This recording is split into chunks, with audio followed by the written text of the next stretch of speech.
Avez-vous besoin de scinder vos données par catégorie, par sous-famille à l'intérieur d'une liste déroulante?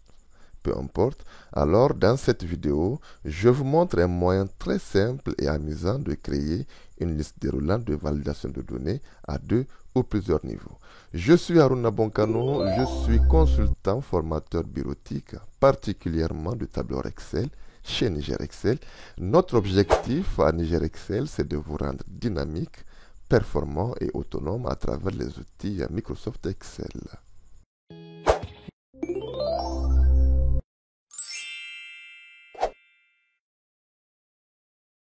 Bonjour et bienvenue dans cette nouvelle vidéo support de formation Excel où nous allons mettre en pratique, comme je vous l'ai dit tantôt, la création de cette liste déroulante là. Nous avons notre base de données agents, donc nous avons les services de la colonne A et nous avons les agents de la colonne B. Donc petite précision par rapport aux services, donc vous les inscrivez en majuscule. Ça nous permettra évidemment d'avoir une certaine différence de lecture de la liste déroulante. D'accord? Alors, pour mieux exploiter une base de données sous forme de liste déroulante, alors je vous conseille de transformer cette liste-là en tableau Excel. Pour ce faire, je me bascule dans l'onglet Accueil.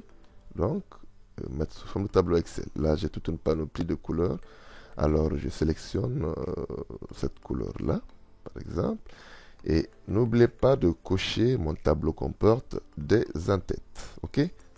Je fais OK. Automatiquement, donc, nous avons ce tableau-là qui a été créé.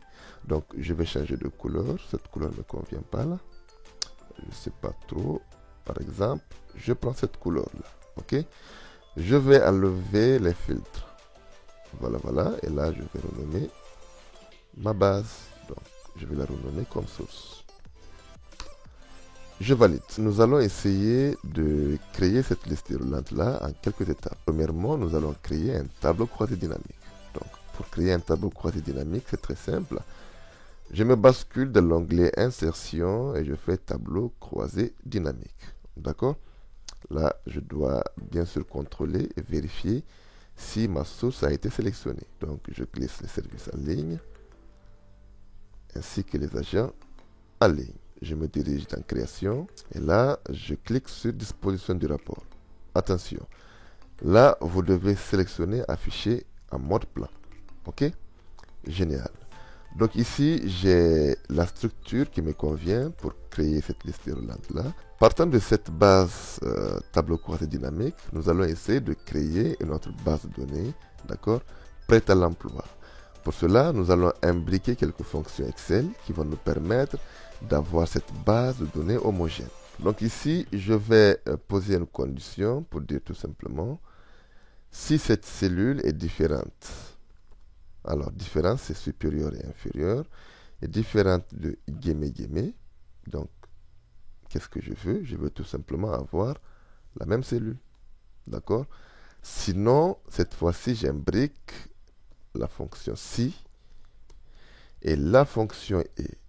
Alors, sinon, si cette cellule est égale, cette fois-ci, à guillemets, et que celle-là est différente de rien, bien évidemment, c'est très important, je veux tout simplement une fonction qu'on appelle repeat, d'accord? Je dois répéter quoi? Je dois répéter tout simplement du vide. Combien de fois? 10 fois. Vous allez voir pourquoi. Et là, ce vide-là, je vais le concaténer avec cette cellule. D'accord? Et là, pour la valeur s'il faut, je veux 1, tout simplement. Le 1 me permettra de construire ma plage de données dynamique sans problème. Vous allez constater de vous-même ce dont il est question. Alors, je ferme la parenthèse, je ferme la dernière parenthèse et je valide. Là, j'ai mon service administration. Alors, vous allez constater une fois que j'aurai incrémenté vers le bas, j'aurai Perrot Valérie qui va se décaler de 10 espaces et ainsi de suite. OK? Et voilà. Donc, je vais incrémenter jusqu'en bas. Et là, prenez une plage de données conséquente. Ça va vous permettre d'actualiser votre base de données en cas de rajout. OK? Comme vous le constatez ici, ma fonction repeat a inséré 10 espaces en décalage de chaque service. Pour créer une liste déroulante qui soit vraiment dynamique, donc nous allons essayer de créer une plage de données dynamique. Alors, pour créer une plage de données dynamique, là, je me bascule de l'onglet Formule et je fais Gestionnaire de noms. OK? Ici, je vais faire nouveau et je vais nommer ma plage comme plage, tout simplement. Alors, pour cela, je réinitialise ma formule avec le signe égal et là, je sélectionne tout de suite ma première cellule. D'accord? Là, je fais des points parce que j'aimerais créer une plage de données dynamique et j'imbrique avec la fonction index. D'accord? Index de quoi? Donc, je prends toute cette plage-là jusqu'à la fin. Alors, ici, je mets un point virgule. Là, il va me demander le numéro de ligne. Le numéro de ligne, faites attention, ici, je vais imbriquer par la fonction nb.si. nb.si, donc la plage, je sélectionne toute cette partie-là. D'accord? Les critères, je ferai un guillemet, étoile, point d'interrogation. D'accord? Ça me permet de prendre tous les textes. Voilà, voilà. Et là, je valide. Une fois que j'aurai cliqué dans ma formule, vous aurez constaté que ma plage de données dynamique a été sélectionnée. Génial. Alors, je vais copier le nom de la plage et je vais créer ma liste déroulante.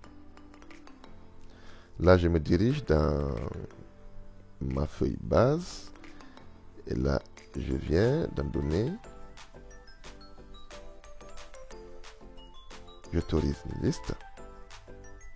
Et là, je fais égal à ma plage, tout simplement. D'accord? Et vous aurez constaté tout de suite que nous avons évidemment les services qui sont en décalage des agents. Donc, nous pourrions sélectionner les agents, par exemple. Voilà. Ici.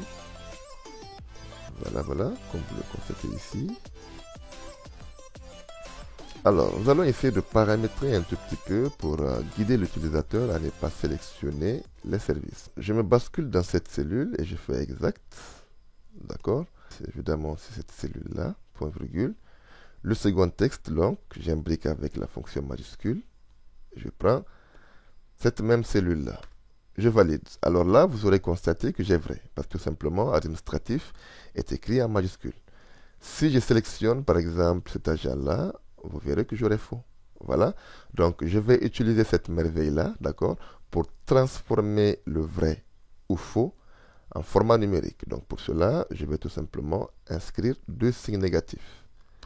Et je valide. Donc, pour les agents, j'ai 0. Et pour les services, j'ai 1. Alors, je continue à imbriquer cette fonction pour dire tout simplement si toute cette formule-là est égale à 1, d'accord, veuillez sélectionner un agent.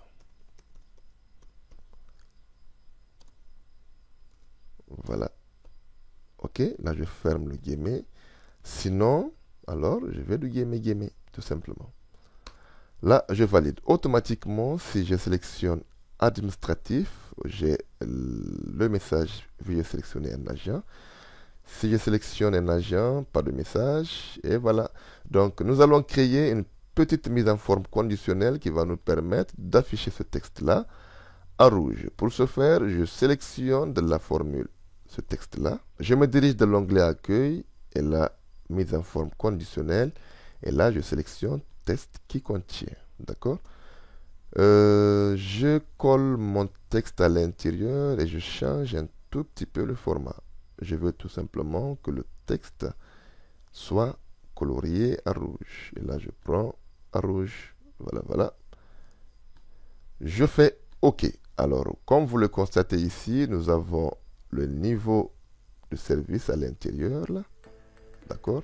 Si je sélectionne un agent, le message disparaît.